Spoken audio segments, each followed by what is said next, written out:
This episode of New Politics was released on the 19th of April, 2025, and produced on the lands of the Wangal and Gadigal people.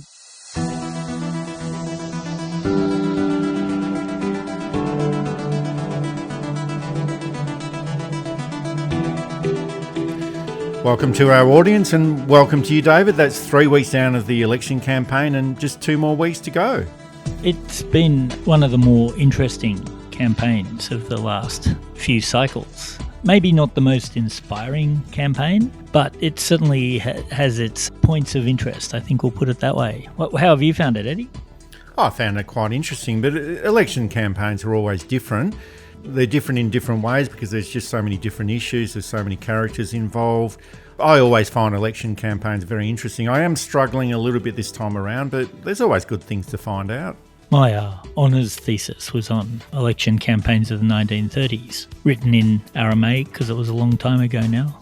Not much has changed. The transmission of it has, but we're still arguing over who is the better economic managers, who is the bigger threat to Australia, the brown-skinned people or the slightly lighter brown-skinned people. Who is the better person? Who would you rather know? It's really odd. And this has been true from the first election campaigns, I guess, in the 1700s. They're not as raucous as they used to be. They're a lot more stage managed these days, but we'll get on to the third week of the campaign pretty soon. But we've got another big episode for the Easter long weekend. There's Russia verbaling the president of Indonesia, campaign launches, of course, the housing issues, Jacinta Price and making Australia great again. There's the leaders debate.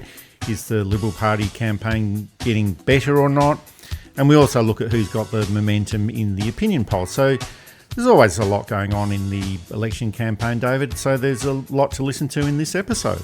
It's going to be a wild ride again. And just a reminder that New Politics is produced by independent media. You can listen in, share, subscribe and support New Politics at Patreon and Substack. It's just $5 per month. Or you can donate directly at our website at newpolitics.com.au. And of course, all of this is a good way to support independent journalism. Here it is. Here it is. Here it is. Here it is.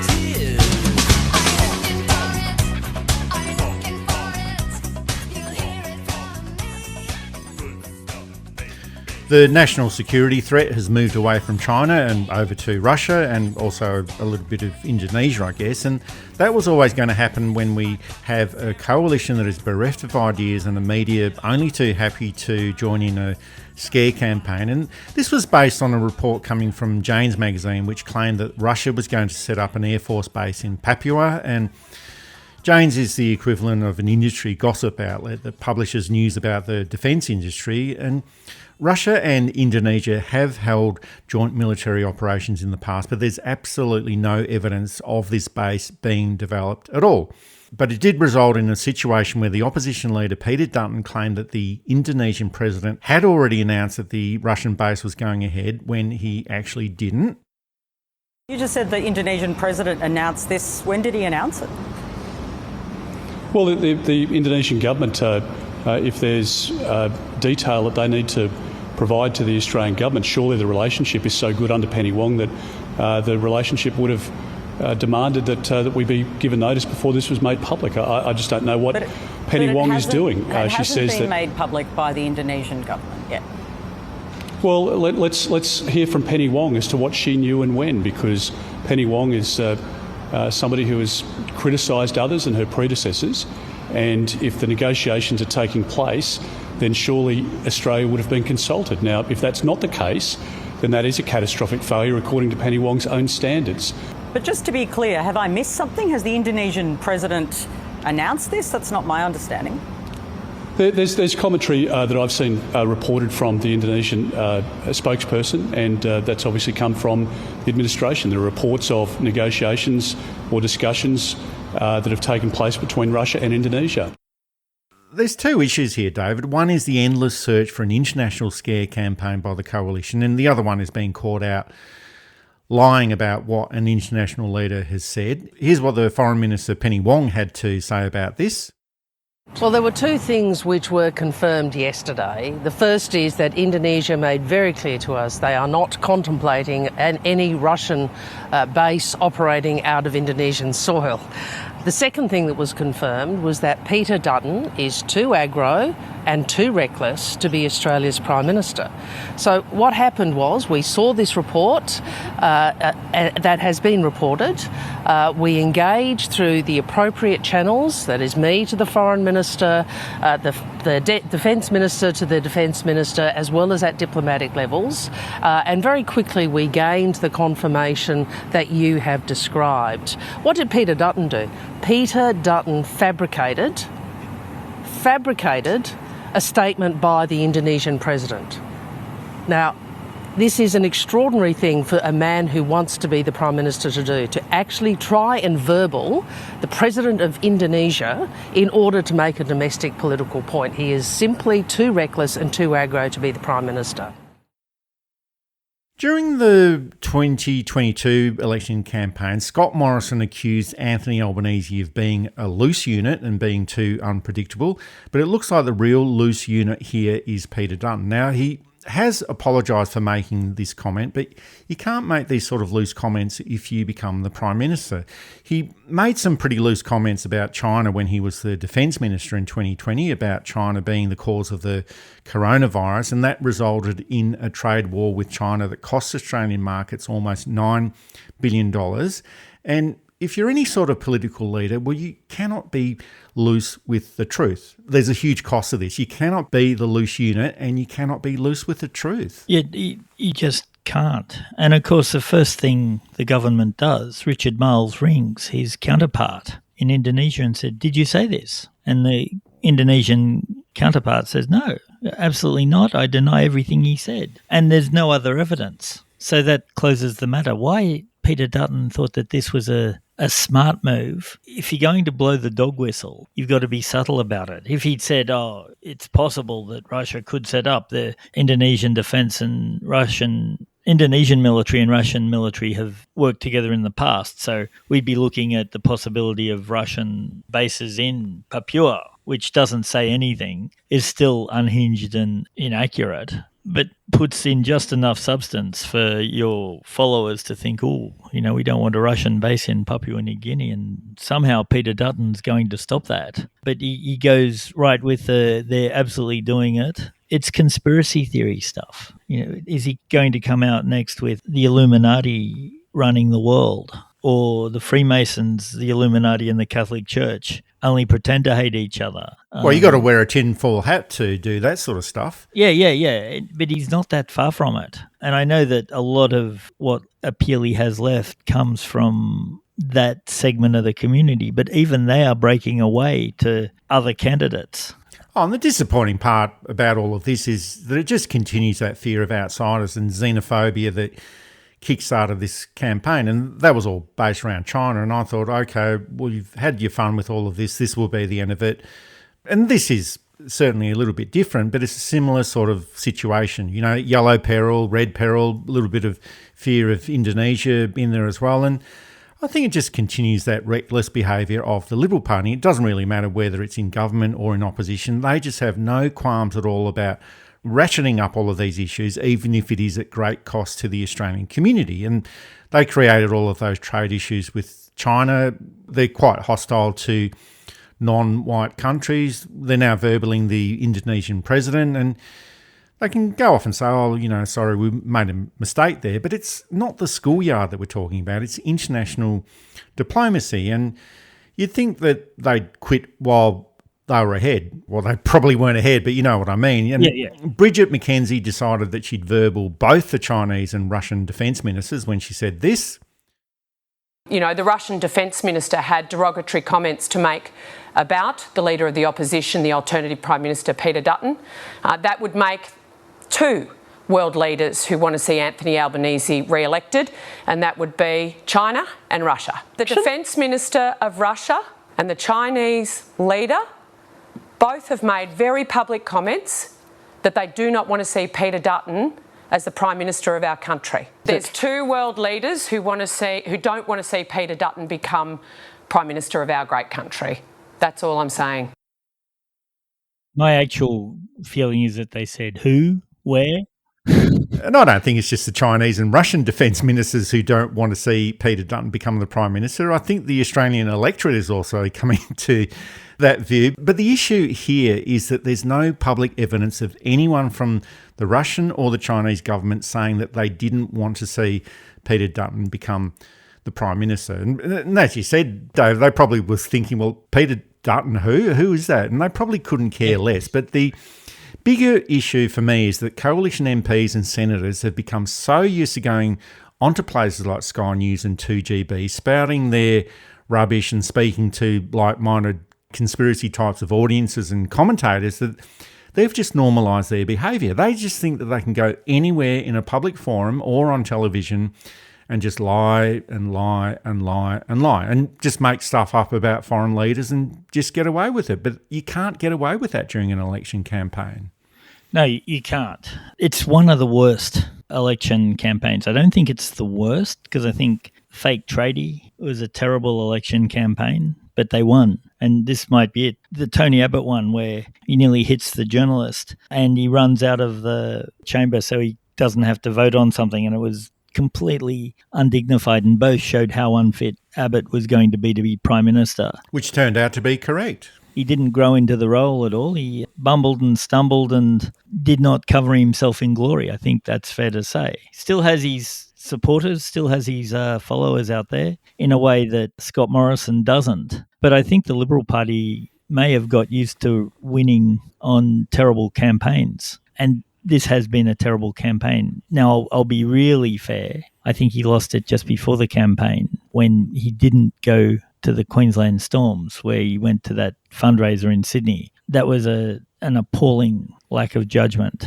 to not try and to cut it short even. Better would have been to have stayed in Queensland. And even if you do nothing, at least you're there. At least you're showing you're compassionate and not a monster, which has been his whole campaign. But if there was any chance of coming back from that, I think they've blown it. I can't see, without hacking, I can't see how they can win.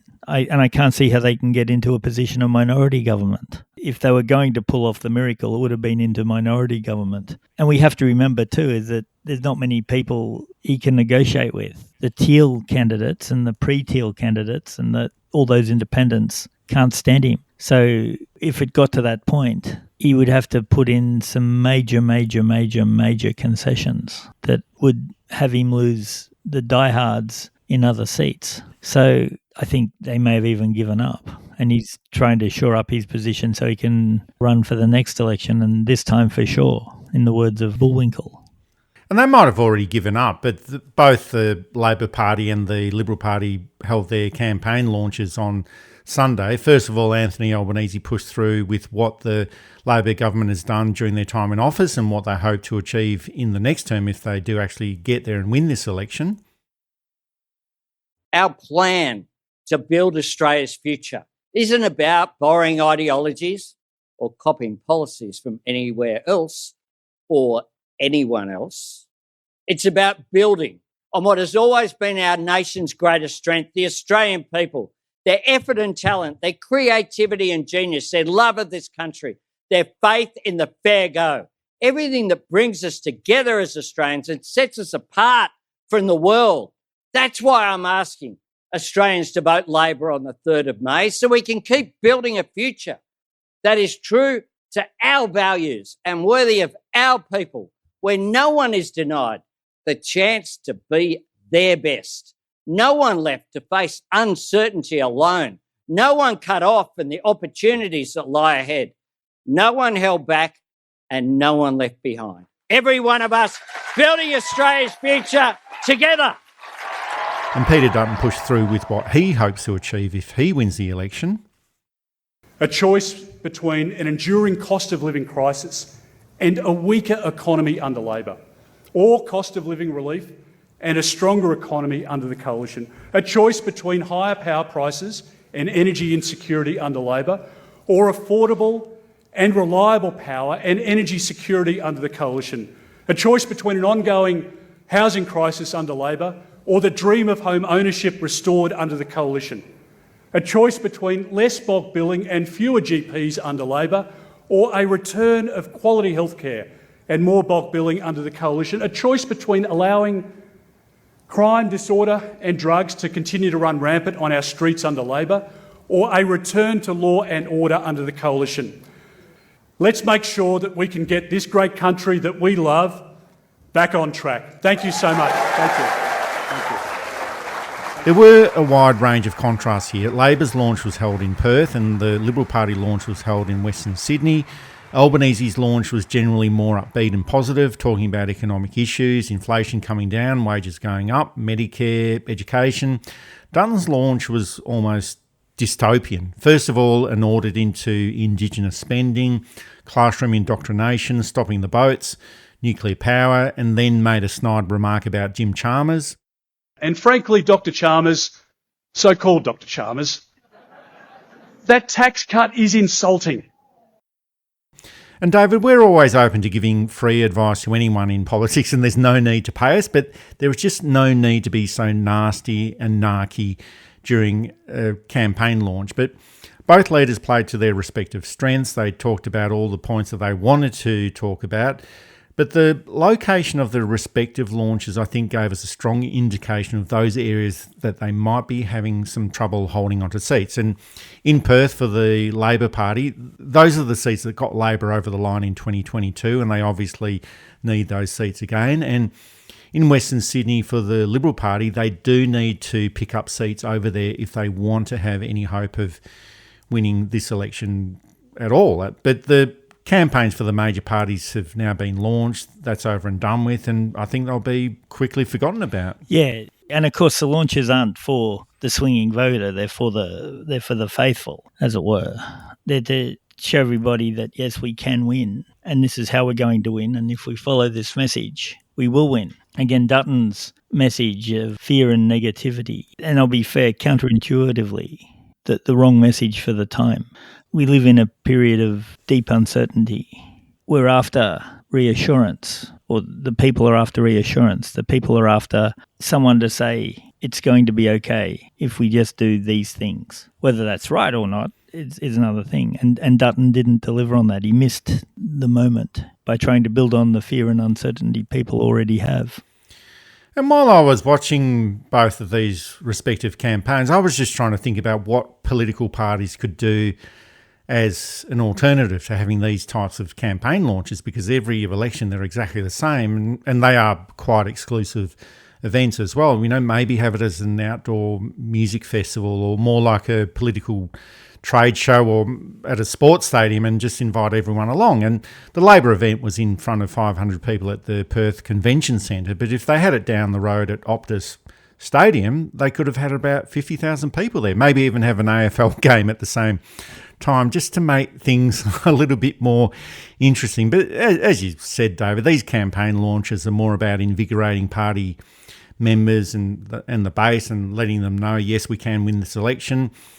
And they tend to, or the key messages tend to get lost and fragmented in the media landscape, and small snippets and sound grabs get out to the mainstream media and social media. And generally, David, we try and get people enthused about elections and politics and campaign launches, but I think we're even starting to run out of patience. I think that there is a correlation between general political practice, political campaigning, and how Parliament and politics operates in general. And we can say that campaigns and campaign launches are predictable, and so is Parliament. No one tries to do anything different during a campaign, so no one tries to do anything different within Parliament.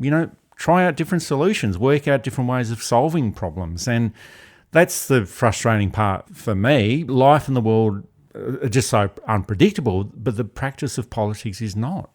No political reformer ever made their mark by not reforming, or at least not trying to reform. And the reason that Whitlam is lionised, that Keating is lionised, that Hawke is lionised, that Chifley is lionised, and Curtin is slightly different reason. He had the war going on, and so there wasn't a lot of space for the type of radical reform that Chifley was able to bring in.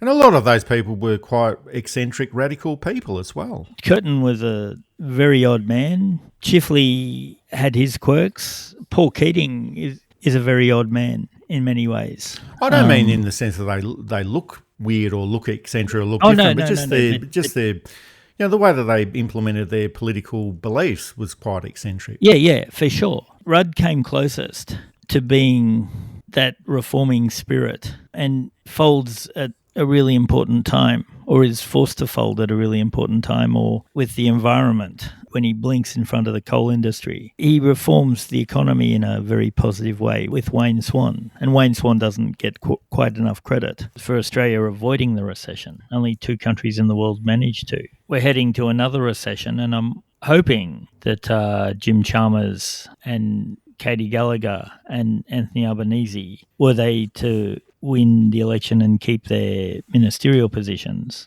have the courage to avoid the next world recession coming along, because it's not going to be a good one. The trade war is going badly for all involved, especially America, who started it without really understanding how to conduct a trade war. It's a time where an Australian government can step up and be the middle power that Australia says it is, but doesn't always show itself to be. And just getting back to the campaign launch, or respective campaign launches, just for a little bit, a lot of details were reported in the media from the respective campaign launches, but once again we got another indication of how facile Australian political journalism is. And there was a big beat up about whether Tanya Plibersek is going to be a senior minister again if the Labor Party does win this election. And this came about because Anthony Albanese didn't give Tanya Plibersek a big smooch when he greeted her at the campaign launch. He only held her hand. And this is meant to be federal politics with adults that we're dealing with, not some year 10 prom night. And this story ran for a day or two. And then, of course, we have the obvious question looking for a gotcha moment. 2 questions. One, who do you think will be Australia's next female Prime Minister?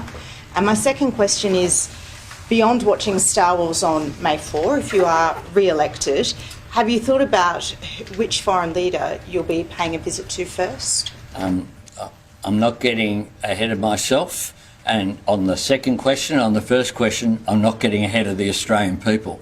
I would say this, chances are it'll be a Labor MP, given our gender balance and that we're majority female, and the coalition are going backwards. They're replacing, at this election, seats like Macpherson, Forrest, were considered to be safe coalition seats with men they have selected in those seats. In Leichhardt, they had an opportunity to select a woman, they selected a bloke, and across the board, I think that they're not moving forward. I think my team is diverse, is representative of the Australian public, and that's a good thing. And this is a waste of a question. It's a waste of the journalist's time. It's a waste of the Prime Minister's time. It's a waste of our time. We just spent 2 minutes talking about this. And of course, this is an issue I think that's up for debate at some point. When are we going to get the next female Prime Minister, and which party is she likely to come from? Of course, that's an interesting perspective, but that wasn't the point of the question. It was to prize open and magnify an issue that just didn't exist. Like, the media is always looking for the gotcha moment during these campaigns instead of thinking, let's look at policy issues. Let's look at this issue. Let's talk about, well, why is Tanya Plibersek approving all of these coal mines? What's going on there? Instead of asking, well, where's the next female Prime Minister going to come from? Which party is it going to be? They were obviously trying to ramp this up as an issue, but it just didn't work. Yeah, and in a post-COVID, post-Me Too world, that type of public affection is probably not appropriate. Why, your point is right. Why have they allowed 24 more coal mines announced by the Minister for the Environment, which is Tanya Plibersek? Maybe it was because Anthony Albanese can't stand Tanya Plibersek and it was some kind of petty revenge. But the deeper question is, why are these things still happening at all? The Albanese cabinet has been extremely stable. There's been very few leaks and none of any consequence, I don't think. Meanwhile, on the other side of the table, there are more holes than, the Titanic after the iceberg. And leaking like a sieve at the same time. Although, and I'll be fair to Peter Dutton too, there's no talk, there's very little. It started this week. There's very little talk of his replacement. He hasn't had a campaign of who's going to be next, who's going to stand up, who is it? And that talk is contingency talk. Well, when he loses the election, do we keep him on? And if we don't keep him on, who do we go to? And that seems to me to be not unreasonable talk given the polls, given what seems going to happen. There's been no serious talk anyway, of Anthony Albanese being imminently replaced by Jim Chalmers or Katie Gallagher or Tanya Plibersek. There's a few more relatively credible candidates, which is, again, the difference between the current Liberal Party and the current Labor Party, that Labor does have a little bit of talent there. And if Anthony Albanese decided that he'd rather retire up to his house in the Central Coast and get out of politics, which the press sort of implied that's why he bought that house up there with his partner, although that hasn't happened. But if he did decide to do that, there's a few people who could be put into the job of leader of the Labor Party fairly credibly and fairly without panic. There's no one in the Liberal Party that I'm aware of, which is probably saving Peter Dutton. He's probably been better than Morrison. And to get to the deeper, the press needs to grow up. Stop being year 9 high school people. Ooh, he didn't kiss her. Ooh, we don't really know the personal dynamics. Paul Keating said it best, and I think he took it from someone else. If you want a friend in politics, get a dog. You don't have friends. You just have varying strands of allegiance till your career's over. And then you can have friends, and there's people you like and there's people you don't like. And I'm always, of course, thinking of Yes, Prime Minister, where Jim Hacker admits he doesn't mind the people on the other side of the bench. He knows where he stands with them. It's the people behind him he's worried about. And that may not be ideal. It may not be the best way to run an organisation, but that's the way it is. This is New Politics with Eddie Djokovic and David Lewis, the best podcast on Australian politics and news commentary. You can support us through Patreon and Substack, and also find us at newpolitics.com.au.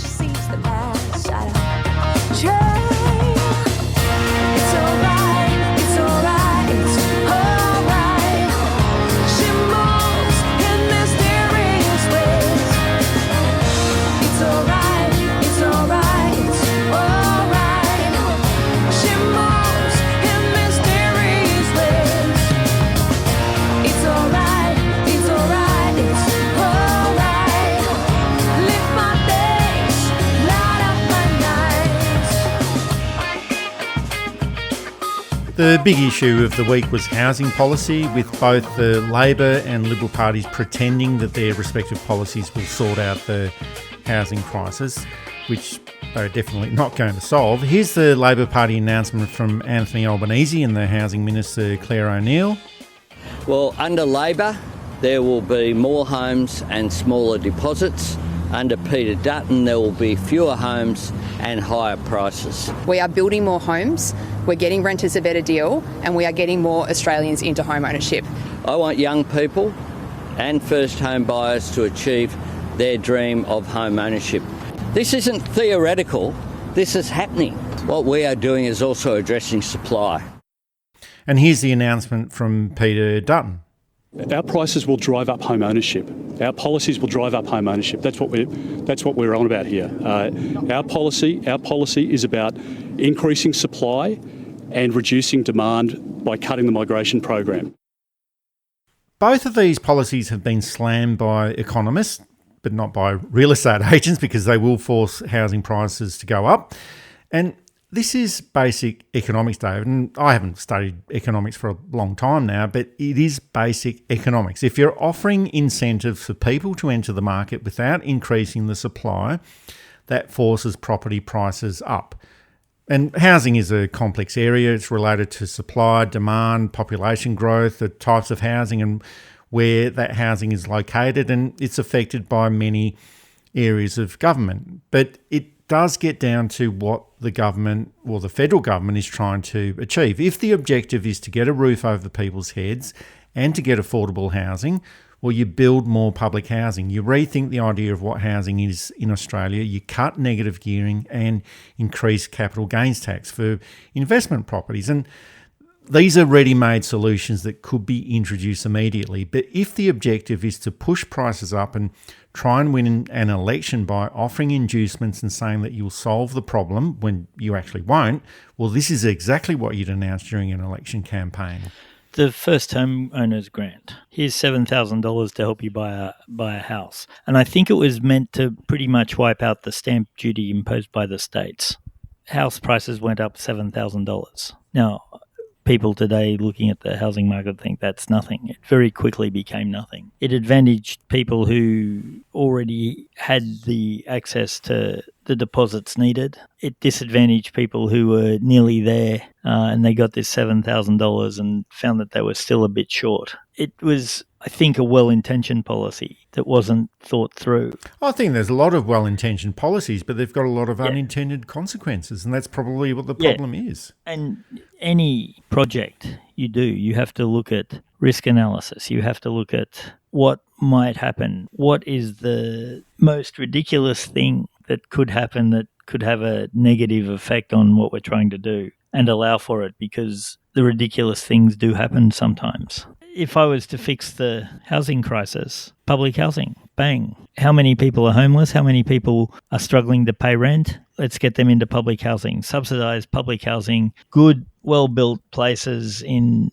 areas all around the country, in the city, in the inner city, in the rural too. I would remove sole use Airbnb. I'd tax them out of existence. If you got a granny flat out the back, that's fine. That's the whole point of Airbnb. That I don't really have a problem with. But to the point where there are empty houses or houses that people are moving in and out of, and in some areas so common that it's a struggle providing basic services. People like wait staff and cleaners and gardeners, because they have to travel too far to get there, because it's not worth their time, because the hourly rate isn't enough. So I would reform Airbnb and stays and all of those share accommodation places. Thirdly, I'd reform negative gearing advantages. You'd grandfather it, because there'd be a massive backlash from Dutton's idea on the mortgage payments comes straight out of the United States, where you can tax deduct your house but not your investment property, which is a very strange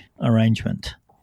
And I think the involvement of government in the housing market has been a problem for many years. And governments of all persuasions, whether it's state or federal, they get involved in blatant vote grabbing and trying to win votes and promote the asset class. And there's absolutely nothing wrong with owning a house or wanting to own a house, and but there's also absolutely nothing wrong with renting a house or wanting to rent a house. But I think all of this gets back to Thatcherism in the United Kingdom, where there was this great move to move people away from council flats and public housing into private housing, and also moving that idea of housing from being a place where you live into being a commodity and something that you do invest in. And this attitude was taken up by John Howard after 1996 when he first got into office, and magnified with the changes to capital gains tax and negative gearing rules in the year 2000. And all of the main parties have engaged with a lot of incentives and first home buyer schemes that have only added fuel to the housing market and added to the problem. And every election there's some new scheme that does exactly the same thing. And it's obvious that they're going to keep pushing these sorts of policies in the future, because they do seem to have popular public appeal, and I'm just not sure what the solution is here. Maybe restrict these policies to new houses only, or just in the areas that have got low housing demand or lower populations. But the bigger issue is just not having enough supply, and some of this is related to some of the current problems are related to large population variations as a result of COVID, and it might end up being a shorter term problem than we think it is, but better solutions are needed, and so far we're just not getting enough of them. There's a fear, isn't there, that if you touch the housing market, everyone will go broke. Everyone. Whereas if you make sensible long-term decisions and you remind people that housing is not a commodity, it's not supposed to be an investment. And if it isn't, if you buy an investment property, it's long-term 30-year stuff. We make it easier for people to rent long-term because everybody wins. A stable house is much easier than I'm putting the rent up, I can't afford it, well, you're going to have to move, and I'm bringing someone else in, and the house is vacant for 6 weeks, and you're not able to afford the various fees while you wait for someone to come in, and they come in and rent now isn't enough to cover the backlog, so you put the rent up again, they move out, you spend another 6 weeks with a vacant property. Someone who lives in your place for 5, 10, 15 years and who looks after it and treats it as their own is a much better investment for everybody. And there's this fear that if tenants get too many rights, that it will make the housing market a bad investment, or one, the housing market shouldn't be a quick investment. You shouldn't be flipping houses in the way that some do. Some people buy a house, do it up, sell it. That's okay. But you don't buy a house, sit on it for 6 months, watch the market move and then sell it.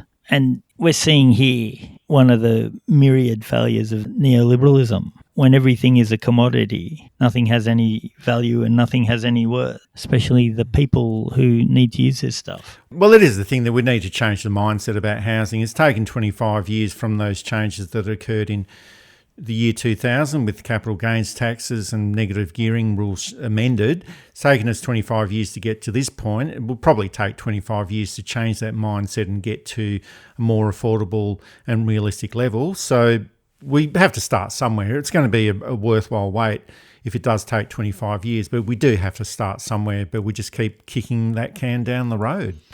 Yeah, and again, the number of houses owned by politicians shows this massive conflict of interest. When they go to reform the system, nobody's ever going to pass a law that disadvantages themselves. We need to work out some way of whether when you get into Parliament, all of that goes into a blind trust, or you must divest yourself of all properties and you can't work within the real estate or property development. And this needs much more thinking through than I've given it, to be quite honest, because everybody should be able to run to Parliament, blah, blah, blah, blah, blah, all of that. And real estate agents and property developers do deserve representation to Parliament as well, as does everybody. But we've obviously run into a problem here where certain people have too much say and have gained too much advantage to the expense of many others. And as part of the housing issues that have featured during the week, Peter Dutton decided that it would be a good idea to bring out his 20-year-old son to talk about the housing issues that he's been struggling with. I am saving up for a house, and so is my sister Beck and a lot of my mates, but as you've probably heard, it's almost impossible to get in the current state. So, I mean, we're saving like mad, but it doesn't look like we'll get there. And David, he seems like a nice enough kid. My son's just a little bit older than him, but he'd be horrified if I asked him to do anything at all like this.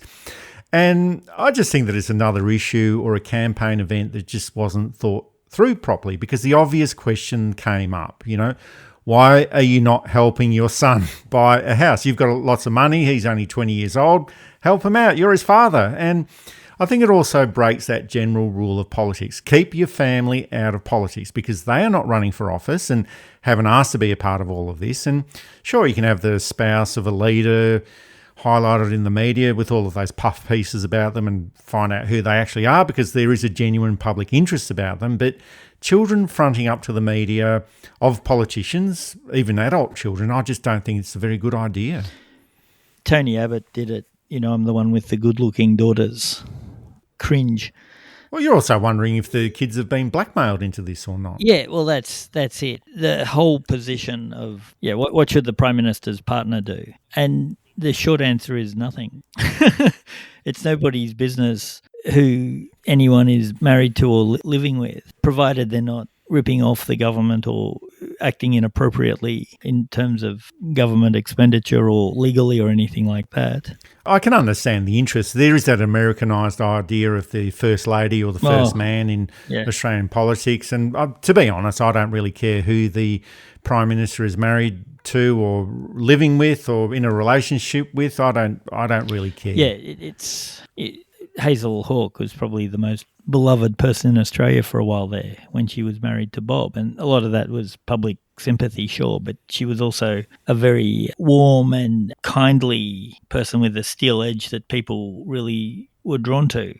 Oh, well, I think spouses are okay, but children, no. Yeah, and children should be left right out of it. Scott Morrison reprehensibly blaming his children for various things that went wrong was just the measure of the man, really. Tried, weighed and found wanting.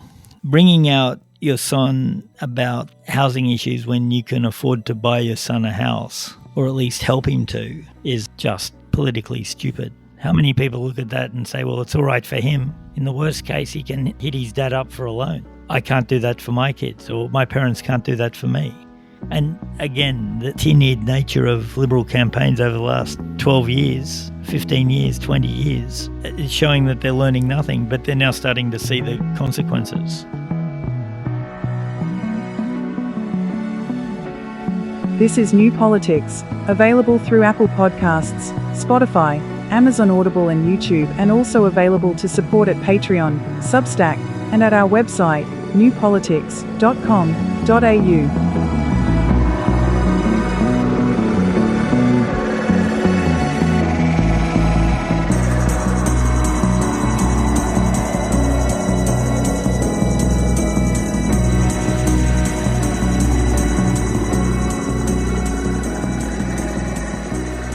And speaking of being tin-eared, Senator Jacinta Price has also made a big appearance in the election campaign, and as a senator in a territory rather than a state, she's up for re-election. And I'm unsure why she was campaigning in Perth, but all the conversations about her being Australia's second most trusted politician, appointed as the Shadow Minister for Government Efficiency and being touted as Australia's first Indigenous Prime Minister in the future, even though the chances of that happening are close to zero, all of this must have gone to her head because she took over the Coalition's media appearances in Perth. I'm very proud because unlike Albanese, we as a future coalition government are going to ensure that we are supporting industry far and wide. Now, Western Australia is an incredible state, one that I love to visit, to meet and greet with people, but one that I recognise that is absolute at the forefront of the mining and resources industry. In fact, coming from the Northern Territory, I would see Western Australia as a fine example of how we can and do it went things on better and within the on and mining on and and on resources and on, and industry brought in out the a wide Territory. range of But right-wing Anthony talking Albanese points, has announcing demonstrated all the programs that she was going to cut, including a bizarre idea to cut a $1 million program to support Indigenous breastfeeding in regional areas. And then she finished off the visit to Perth by saying this. I'm so proud to be able to stand beside and to ensure that we can make Australia great again, that we can bring Australia back to its former glory. And then followed all of this up by a denial that she actually ever said it. Now, this is not a big deal. What is a big deal to me is someone promoted way out of their league and getting a reward for their campaign to support racism and bigotry against her own people during the Voice to Parliament campaign in 2023. And someone like this who does believe in their own publicity does have to be managed on the campaign trail. And I'm not saying that she hasn't got a right to say all of those right-wing things just because I'm completely repulsed by it. And, you know, I'm not trying to shut down an Indigenous woman either, but you really have to know your place within a campaign team. Peter Dutton is the leader, not Jacinta Price, but he was completely overshadowed by Jacinta Price in Perth. And someone like this always is going to be a loose cannon on the campaign trail, and I think the whole performance just added to the perception that the Liberal Party campaign is very disorganised. Yeah, using the phrase know your place to an Indigenous woman is problematic, but you're absolutely right. In an election campaign, it goes leader and all the way down. The backbenchers talk to their constituents unless someone more senior comes along, and then they will take a back seat and introduce. Jacinta Price, of course, has been shunned by her people by all accounts. She has betrayed Indigenous people because she, unlike those Indigenous people on the left who were worried about the voice just being the end point rather than the start point. And I could see that argument even though I disagreed with it. Jacinta Price was there to wreck it seemingly for personal gain. She saw where the bread lay buttered and decided to spread that way, as it were. And of course, I'm not going to say that every Indigenous person is a leftist. Indigenous culture brings in all kinds of opinions, all kinds of personalities, just like every other culture. So while I say she can have whatever ideas she likes, I'm allowed to disagree with them. And there's a certain level of inauthenticity about it. Cutting breastfeeding, this tiny, tiny grant that hardly a blip, but improves Indigenous health. Now, if she said, I'm cutting it because I've got a better idea, we're going to fund it in this way or that way, or fold it into another women's health program or something like that, you'd say, okay, that makes a bit of sense. But she's just cutting it like Elon Musk is cutting in the States. There's no rhyme or reason. They've had to bring everyone back much more expensively because you just cut willy-nilly. And she's been announced apparently as the Department of Government Efficiency here. She'll be the minister for that here. Given her record so far, it's good that polls are suggesting they're not going to get in. I'll leave it there. Oh, but I'm also surprised that the Liberal Party campaign is highlighting all of these nasty things and cutbacks that they will do to Indigenous programs. And some of those were announced by Jacinta Price. And one of the first things that they talked about at their campaign launch in Western Sydney was all the funding that they would cut from Indigenous programs. And it was, again, mentioned during the leaders' debate during the week. And I think that a lot of this is related to the negative campaign that was run by Jacinta Price and Peter Dutton during the Voice to Parliament referendum. And there's no question that the defeat of the Voice to Parliament referendum was a big success for them, as horrible as all of that was. But I think they've made the big mistake that because of their success in 2023, that they can then go and use the same techniques and tactics again, and that this will be enough to win an election in 2025. And that's why we're probably seeing and hearing so much of Peter Dutton's negativity. That's why we're probably seeing so much of Jacinta Price and all this talk about cutting back on Indigenous programs, even the worthwhile ones. But you just cannot use a referendum in 2023 as a dress rehearsal for a general election campaign 2 years later. You know, they're completely different events and different issues are involved, and there's different characters. Well, Jacinta Price and Peter Dutton are the same characters from that time, but everything is just different. And maybe that's what the issue is for them in this overall election campaign. The defeat of the Voice to Parliament was probably Peter Dutton's high watermark, and he's just been thinking, well, that was very successful for me. We managed to defeat the Voice of Parliament.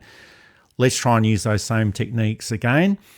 But he's just tried to make the negative success that he had with that fit into something else that I just don't think will work. Yeah, it's... You know, that's probably why they're having so many problems within this election campaign. They've tried to use the tactics and the success that they had in 2023 and tried to apply it 2 years later. But it's a completely different situation now. Yeah, no, it is. Generals fight their last battles and get caught out. And, I mean, there's a sense in which they're still fighting the battles from the 1950s, the 1990s, the 2010s. But, yeah, the campaign isn't working. We keep coming back to this.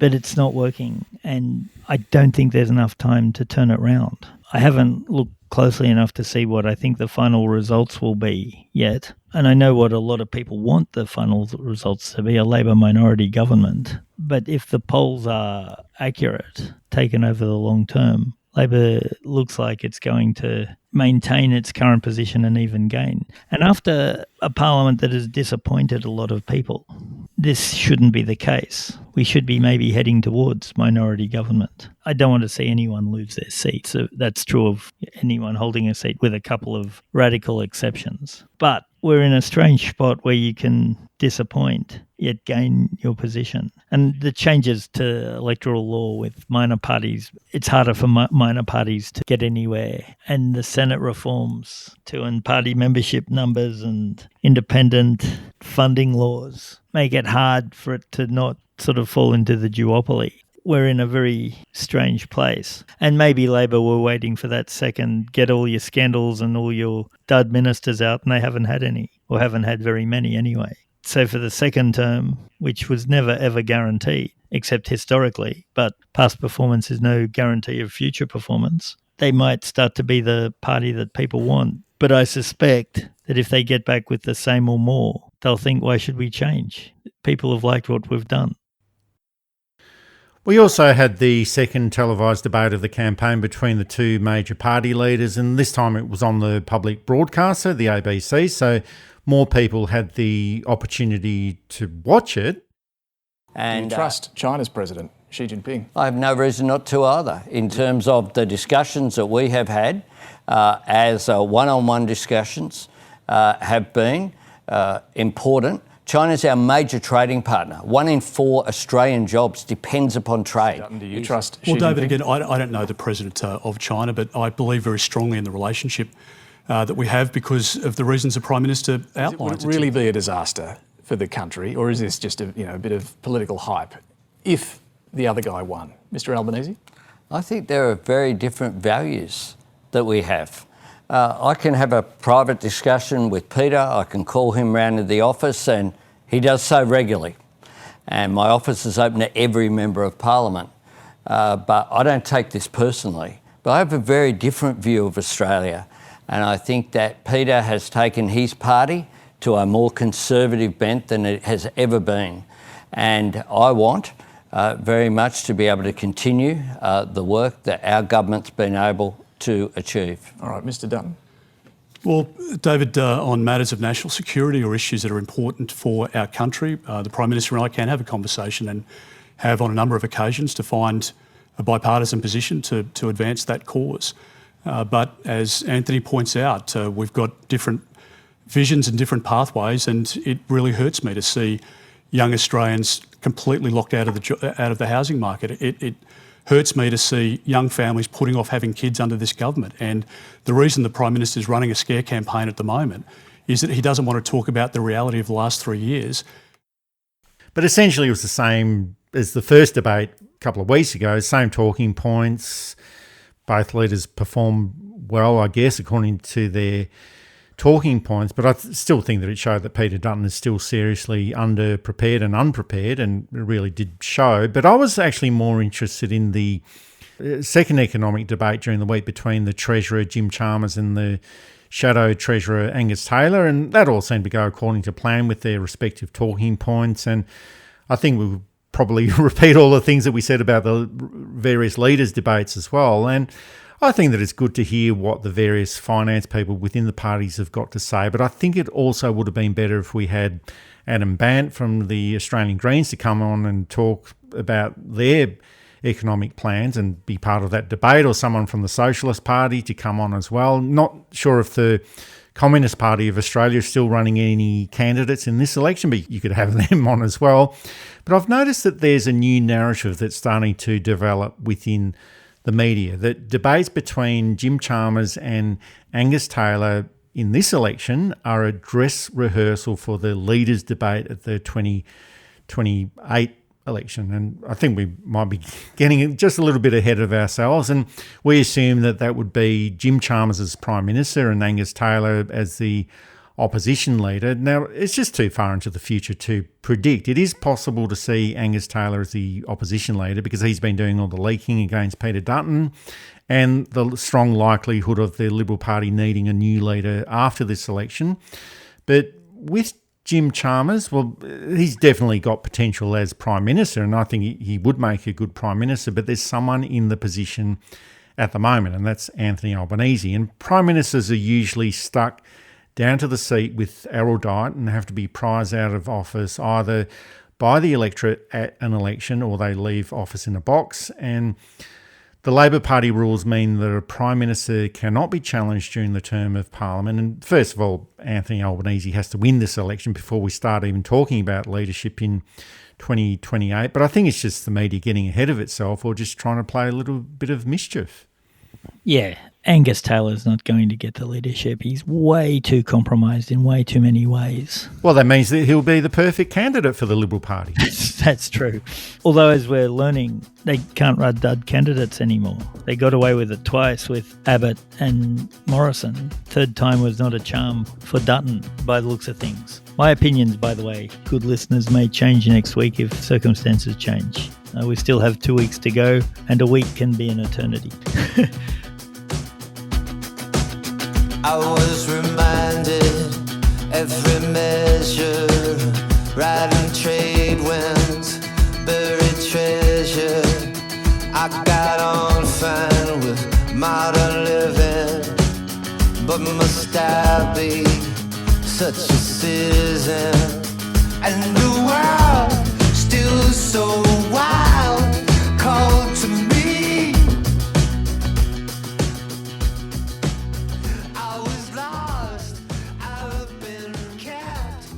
the second week of the election campaign was terrible for the Liberal Party, and I think that everyone does agree on that. And it seems that the third week went down a very similar path. And for the Labor Party, it's the type of campaign that you would expect to see from a government. And generally, governments do have the resources to manage a campaign more effectively than an opposition. But I think during the week, the government was pretty much maximising their positive talking points and minimising their weaknesses. They haven't mentioned anything at all about Indigenous issues, because that would be a reminder of their biggest failure, the failure of the Voice to Parliament campaign in 2023 that we talked about before. But in my opinion, the third week of the campaign just appears to be even worse for the coalition. It's endless negativity. That's pretty much all they have at the moment. They're obviously going to keep ramming home the point that everything is hopeless and useless under the government, and that they want to get Australia back on track. But this dystopian world that they are trying to paint just doesn't exist. You know, look out the window. The sun is still shining. The sun went down yesterday, and this morning I went out and I checked, and the sun is still up there. It did actually rise this morning. And I just don't think that things are as bad as the coalition is making it out to be. And if this isn't reflective of what people are really experiencing, well, you're just barking up the wrong tree. And of course, there will be people that are worse off. There's no question about it. And there's probably a lot of people in that situation. But that dystopian world that seems to exist in the mind of the coalition just is not out there. And the other point is that Peter Dutton just keeps making mistake after mistake after mistake. And all of these things could have and should have been road tested and cleaned up over the past 3 years. And for a new leader, well, for any leader really, 3 years is a long time in politics. And if we compare previous leaders, Bill Shorten used up 6 years of his time in opposition to road test and work on ideas in a wide range of town hall meetings, dealing with hostile audiences and answering every question and being tested every day in opposition. Albanese worked hard, not as hard as Bill Shorten though, but he used every day of the 3 years in opposition to road test ideas and work out new strategies. Now, all of this didn't work for Bill Shorten, but it did work for Anthony Albanese. And hard work in opposition doesn't guarantee an election victory, but I can assure you that if you don't do the hard work in opposition, well, that's a guarantee for an election loss. And you look at what Peter Dutton has done over the past 3 years, well, he's gone on to Sky News, 2GB, commercial media, slagged off the ABC, never appeared on SBS. And when the going gets tough, he just disappears from the public view for a few days. That's what he's been pretty much doing over the past 3 years. Crapped on about woke media, indoctrination of school children, and all of this other right-wing bile. The point that I'm making is that he's just never been challenged. He hasn't done the hard work. And as we predicted, he's not ready for an election campaign. He was never going to be ready for this election campaign. And it's just really showing. The great opposition leaders all became prime ministers, pretty much, because not only did they hold the government to account, they worked with the government where it was necessary, but they also built a vision of what their government would look like. What we know the Dutton government would look like would be like the Morrison government, except with less competence. And those of you who remember the Morrison government knows that it wasn't particularly lauded for being a terribly efficient, effective or competent nor honest government. And I know that we're a progressive podcast and we tend to swing to the left. But if I had a decent opposition leader who did good things, even if I disagreed with them, I would say that. Well, you just want it to be a good contest, an election campaign, a contest of ideas, and so far we're not getting very much of that. No, exactly. And there's too much playing it safe. There's too much policies that won't upset the public service, that won't challenge people, that don't make governments be what good governments are. Now, not every good government is a reformist government. Sometimes you need a consolidating government, but you need a period of positive reform to get that.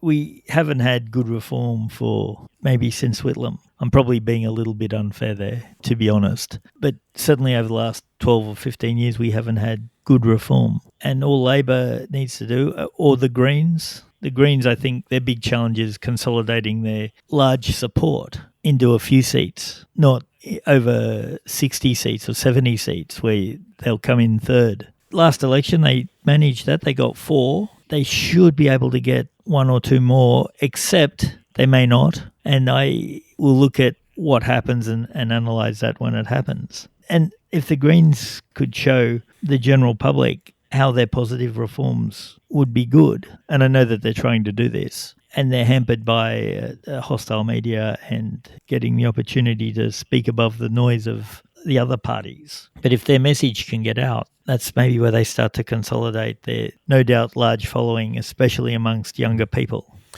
We've also been asked by our audience, David, has there been an opposition campaign that has been any worse than the current Liberal Party campaign? And, sorry to keep harping on about the Liberal Party, but to answer that question, I think we just have to wait until the final result on election day to make a full assessment on that. But I think that Mark Latham's campaign in 2004 for the Labor Party might not have been so bad in the first few weeks, but the final week was a disaster of that campaign, and the final result suggests that it was a terrible campaign. They ended up getting the worst electoral result and the worst two-party preferred vote since 1931 or thereabouts. And I think John Howard's campaign in 1987 was pretty disorganised. That was the incentivation election, and 38 years later, everyone's still trying to work out what that word actually means.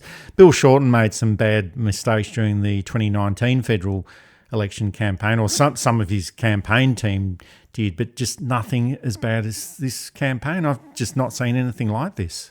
And you might have some memories from 1930 within your thesis study. But like, both sides were actually pretty good. Labor in 1931 were hammered by the Great Depression and then a three-way split in the party where a good chunk of the right faction moved across to what becomes the United Australia Party, no relation to Clive Palmer, and what becomes the Lang Labor Party that gets folded into later Labor reforms. And so Labor's campaign then wasn't terribly strong because it was very hard for it to be strong. I think the Abbott campaign with the whole Petrov thing where he mishandles that is probably one of the worst Labor campaigns. Billy Snedden's 74 campaign wasn't great. And in fact, Billy McMahon's 72 campaign was better than it gets remembered for, actually. And I guess the gold standard to bad campaigning was John Hewson's birthday cake GST debacle, where it all fell apart, although he had 2 or 3 weeks of good campaign work. And then Mike Willis, he said, "What's the GST on a birthday cake?" And Hewson gave him the honest answer of, well, it depends. Stuff that was already pre-made would get a 10% GST, but the flour would get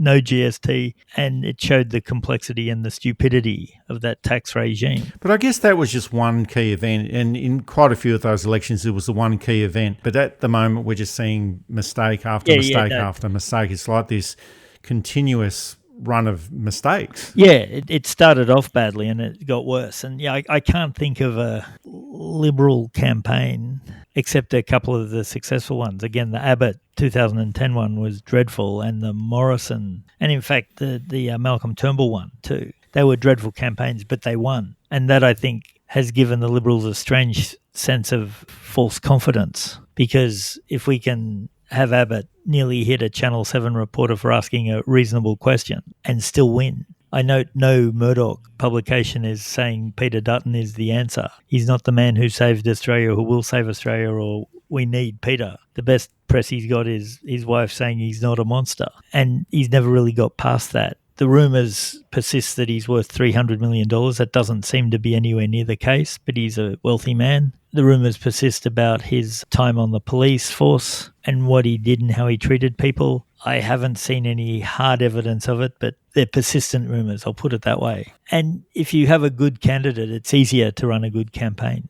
Although we can point to various Labor leaders and Liberal leaders who may have made decent prime ministers but will never get the chance.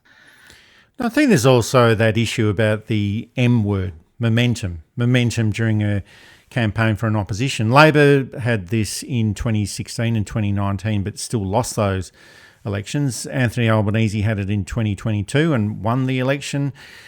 And I think it is possible for an opposition to have momentum and still lose the election. And it's possible for a government to not have a great campaign, as you just mentioned, and still win. We saw that in 2016 and 2019 for the coalition. And you can always argue that if you won the election, well, you must have had a good campaign. A winning campaign is a good campaign, but in those elections that Labor lost, they did have a positive mood and an expectation that they were going to win, and even if they didn't win. But there's just never been a case of an opposition having a bad campaign and not having the momentum and then going on to win the election. Now, there's still another 2 weeks to go, and the pre-polling commences in a few days' time. Things can change during the final 2 weeks of the campaign. There's probably less chances of big disasters happening in the final 2 weeks because everything is just so tightly stage managed. But the chances for the Liberal Party, I think they've almost completely